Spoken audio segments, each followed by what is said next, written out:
Okay, so it actually did take care of it. Now on the display, it was showing it's a 12 volt power, C dealer, something like that. 12 volt power, and the reason that light comes on is because your battery is very low. Maybe you had the car on the on position and not running, so the alternator is not running to be able to charge the battery, so therefore the battery voltage will go down. And that's what happened in my case. I had the on position for a while, and then needed to test drive the vehicle, and then the vehicle had that little 12 volt power display on the dash, and there was no DTCs. When I scanned it, there was no codes. So what you have to do is basically recharge the battery. Either take it to like a dealer, or not a dealer, but like an AutoZone, and have them recharge it for you if it's really bad. But if you're able to run the car, drive it for 30 minutes or more if you want. But I drove it for 30 minutes because the battery voltage wasn't that low for me, and I had the alternator basically charge it for me, right? That way I don't take off the battery and take it to a store, AutoZone or something, and have them charge it for me. So I charged it myself, gave it 30 minutes of charging, and then the light was still on, obviously. So right after that, what I did was I performed a hard reset for 15 minutes.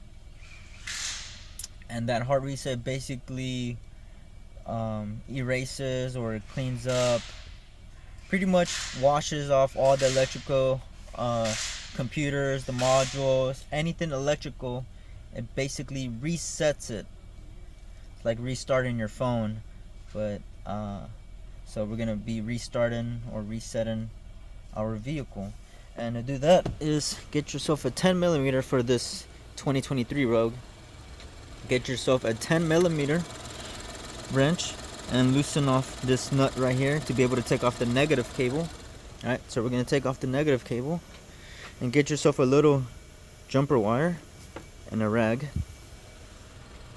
Place the rag under the battery post, the negative battery post, right? So you're going to have the cable off, right? So you pretend you have the cable off right here, and then just put this rag where the negative post is at, and that way the negative cable doesn't fall back and accidentally touches the battery again. So what you want to do is keep the battery away from the negative cable, okay?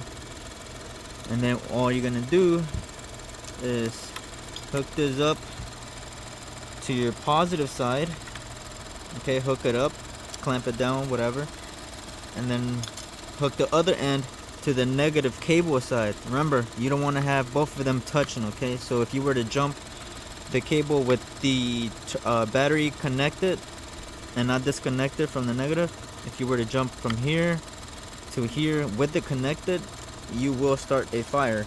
So that's what I'm saying. Take off the negative, put a rag in case the negative cable accidentally moves to the battery post and it touches it, and you don't want to start an issue there. So that's why I always place the rag. Better safe than sorry. So hook this, not here obviously, but here, let me see. Just hook it up like that, and then get your, pretend I got the negative cable right here, and that's when you hook that up to the negative cable, and then put the battery, not the battery, put a rag over the negative post on the battery, that way it doesn't touch it by accident, and just leave it like that for like 15 minutes, and it should reset your anything electrical in your vehicle.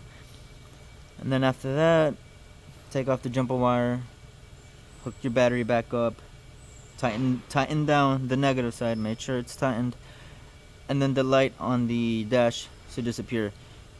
If you try to do it the other way, you hook up a scanner and then you erase, it's still going to be on there because there is no codes, so there's nothing to erase. So that display, that 12 volt power display, will still be on the dash, and the only way to erase that is by doing a hard reset on your battery. So good luck.